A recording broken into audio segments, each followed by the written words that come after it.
नहमदुहु व नसल्ली अला रसूलिहिल करीम अम्मा बाद फ़ाऊज़ु बिल्लाहि मिनश शैतानिर रजीम बिस्मिल्लाहिर रहमानिर रहीम। अस्सलामु अलैकुम व रहमतुल्लाहि व बरकातुहू। कैसे हैं आप सब? उम्मीद करती हूँ ईमान और सेहत की बेहतरीन हालत में होंगे इंशाअल्लाह, और खूब रमज़ान को अच्छे से आप गुजार रहे होंगे और बहुत सारी इबादत भी करे होंगे इंशाअल्लाह। दुआ है कि अल्लाह रब्बुल इज़्ज़त हम सबको अपनी भरपूर इबादत करने की तौफ़ीक अता फ़रमाए और अल्लाह ताला हमसे राज़ी हो जाएं और हमारी तमाम इबादत को कबूल भी फ़रमाएं, अल्लाहुम्मा आमीन। आज का टॉपिक है कुरान। आज जिस पे हम बात करेंगे वो है कुरान। कुरान क्या है? कुरान अल्लाह के मुंह से निकले हुए अल्फाज हैं।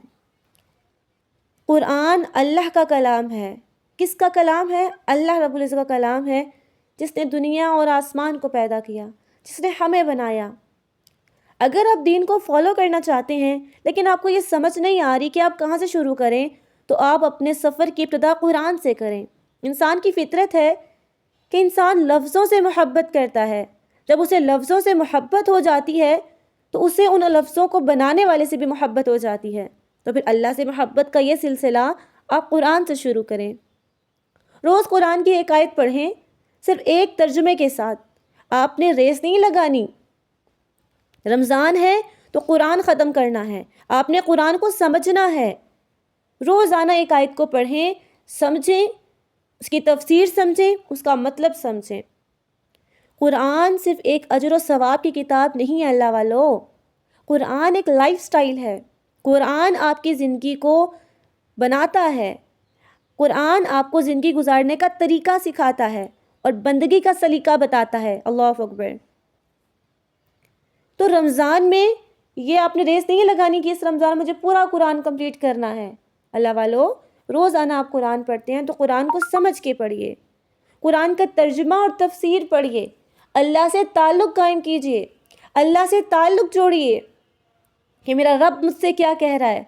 अगर आप अल्लाह से मोहब्बत करना चाहते हैं, अल्लाह से ताल्लुक़ स्ट्रॉन्ग करना चाहते हैं, पहले कुरान से ताल्लुक़ जोड़िए, साहिब कुरान बन जाइए। अमल से ज़्यादा नीयत अहम होती है। जैसे रसूलुल्लाह सल्लल्लाहु अलैहि वसल्लम ने फरमाया कि तमाम आमाल का दारोमदार नीयत पर है और हर अमल का नतीजा हर इंसान को उसकी नीयत के मुताबिक मिलेगा। तो अगर आप रोज़ कुरान की एक आयत इस नीयत से पढ़ना शुरू करेंगे कि आपने इसी तरह एक एक आयत करके कुरान को समझ कर ख़त्म करना है, तो क़यामत वाले दिन ये कुरान आपकी गवाही देगा इंशाअल्लाह ताला। सारा काम आपकी नीयत पे होगा। अगर आप नीयत करेंगे कुरान ना पढ़ेंगे आपको कुरान से एक हर्फ का सवाब मिले, तो वो तो मिलेगा इंशाअल्लाह, नीयत आपकी ये है, नीयत के अलावा भी मिलेगा। लेकिन अगर आप इस नीयत से कुरान की तरफ बढ़ेंगे कि कुरान को पढ़कर समझकर इस पर अमल करूँगी, ज़िंदगी गुजारूँगी, तो इंशाअल्लाह ताला ये कुरान अपना असर दिखाएगा। नीयत के मुताबिक अजर मिलता है। फिर आपने 114 सूरतों में से एक सूरत भी या उसकी सूरत की पहली चंद आयात भी मौत वाक़या होने से पहले इस नीयत से पढ़ी होंगी ना कि कुरान पूरा ख़त्म करना है, तो आपको इंशाअल्लाह पूरे कुरान का ही अजर मिलेगा। अल्लाह वालों, अपनी बात तो सुनी होगी ना, जब हम नीयत करते हैं किसी चीज़ की कि मुझे ये नेक काम करना है, आपको उसका सवाब मिल जाता है। अब जब वो अमल करते हैं, नीयत का सवाब आपको मिल गया उस काम का, अब जब आप नेक काम करते हैं तो उसका डबल आपको अजर मिलता है, अमल का भी। लेकिन गुनाह ऐसा होता है, गुनाह की आप नियत करेंगे ना, गुनाह नहीं मिलेगा जब तक गुनाह को सरजद ना कर दें। तो जब आप आज से ये शुरू करेंगे कि आज से मैं कुरान को समझ के पढ़ना चाहूँगी, समझ के पढ़ूँगी और पूरा कुरान में समझ के पढ़ के कंप्लीट करूँगी इंशाअल्लाह, उससे पहले अगर आपकी मौत वाक़या हो जाती है अल्लाह वालों, तो आपको पूरे कुरान को समझने का सवाब मिलेगा इंशाअल्लाह ताला, क्योंकि आपकी नीयत ये थी। नीयत डिपेंड करती है आपकी नीयत क्या थी। हमारे यहाँ क्या होता है, कॉलेज यूनिवर्सिटीज़ में जाते हैं, हम जब ये काम कंप्लीट कर लेंगे, हम डॉक्टर बन जाएंगे, हम MA BFA कर लेंगे, तब हम कुरान की तरफ आएंगे। ये नीयत है हमारी। फिर अल्लाह नाराज़ हो जाएगा तो क्या करेंगे, खुद सोचिए। और जानते हैं मैंने नमाज से पहले कुरान शुरू करने का क्यों कहा है? आप हैं, जब आप कुरान पढ़ने लगते हैं तब आपको अंदाज़ा होता है कि नमाज कितनी ज़रूरी चीज़ है। कुरान आपके दिल को कुशादा कर देता है और आपकी रूह को बेदार कर देता है। जब आप सूरह बकरा पढ़ेंगे इंशाअल्लाह, आप नमाज के बारे में इतना ज़्यादा एम्फसाइज़ किया जाता है, बार बार कहा जाता है, आपको नमाज की अहमियत पता चलेगी इंशाअल्लाह। फिर आप नमाज छोड़ेंगे دیکھیں جس سے ہم محبت کرتے ہیں نا اس کے کلام سے بھی محبت کرتے ہیں، اس کی بات سے بھی محبت کرتے ہیں۔ تو جب آپ کو اللہ سے محبت ہے، اللہ کے کلام سے محبت نہیں ہے، محبت ہے تو پھر عمل کیوں نہیں ہے؟ پھر اس کو پڑھتے کیوں نہیں؟ اس کے لیے وقت کیوں نہیں نکالتے؟ ہم منافق ہیں نا، یہ بہت کڑوی باتیں ہیں، لیکن جب تک ہم ان باتوں سے ہم گزریں گے نہیں نا ہمیں سمجھ نہیں آئے گی۔ شیطان نے کس غفلت میں ہمیں اور مجھے اور آپ کو ڈال دیا ہے؟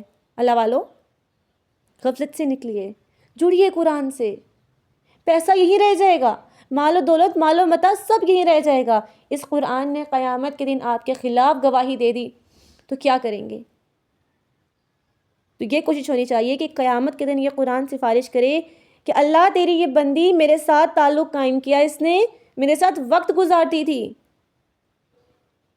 پھر آپ کے لیے نماز بے حد آسان ہو جائے گی۔ یہ بات یاد رکھیے گا، جب آپ قرآن میں سمجھیں گے نماز کی اہمیت، فضیلت، تو انشاءاللہ تعالی یہ نماز آپ کے لیے آسان ہو جائے گی۔ اس طرح جیسے سے احکامات آتے جائیں گے یہ احکامات آپ کے لیے آسان ہو جائیں گے انشاءاللہ اللہ نے چاہا تو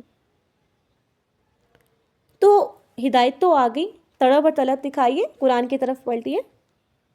تو آج سے اپنی زندگی میں قرآن شروع کریں، نیت کر لیں انشاءاللہ اس رمضان کیا کہ آج سے ہم قرآن کو سمجھ کر پڑھیں گے، انشاءاللہ اپنی زندگی گزاریں گے، اور اگر مر جاتے ہیں تو اجر مل جائے گا انشاءاللہ۔ کوئی گھاٹے کا سودا ہے؟ گھاٹے کا سودا تو نہیں ہے، فائدہ ہی فائدہ ہے، بہارے ہی بہارے ہیں۔